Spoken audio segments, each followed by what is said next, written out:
So here the question is, we have two bookstores, X and Y, and the question is, was the number of books sold last week, so you have to read that carefully, last week greater at store X than the number of books sold at store Y. So start with statement 1. It says, more than 1,000 books were sold at bookstore X on Saturday, and in bookstore Y on Saturday, less than 1,000 were sold. So this information is only about Saturday as opposed to the question, which is about the entire week. So one alone is insufficient. Can't extrapolate from this. Statement 2 says, last week less than 20% of the books sold at bookstore X were sold on Saturday.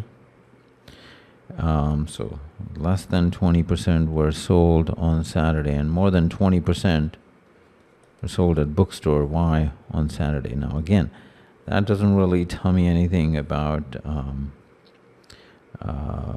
the number sold on the other. It just gives me a percentage.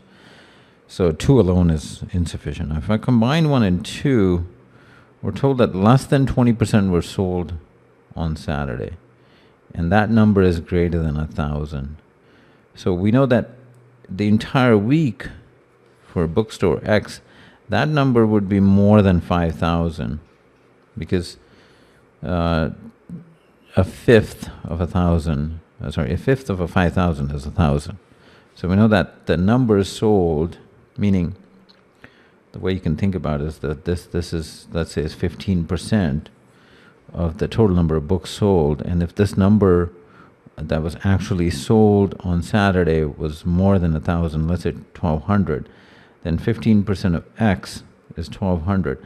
This number X will be greater than 5,000, as you will see, because this would be about 1/6, so it would be 7,000 or something.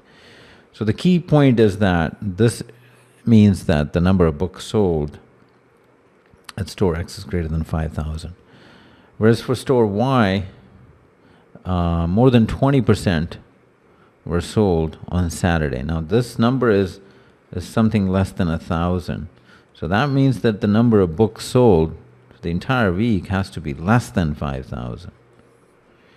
So we know that the total number of books sold in store X does exceed the number of books sold in store Y. If you're not convinced, you can actually pick some numbers. That sometimes helps when you're getting confused about greater than or less than. But if you do it conceptually, 1 and 2 together are sufficient. The answer is C.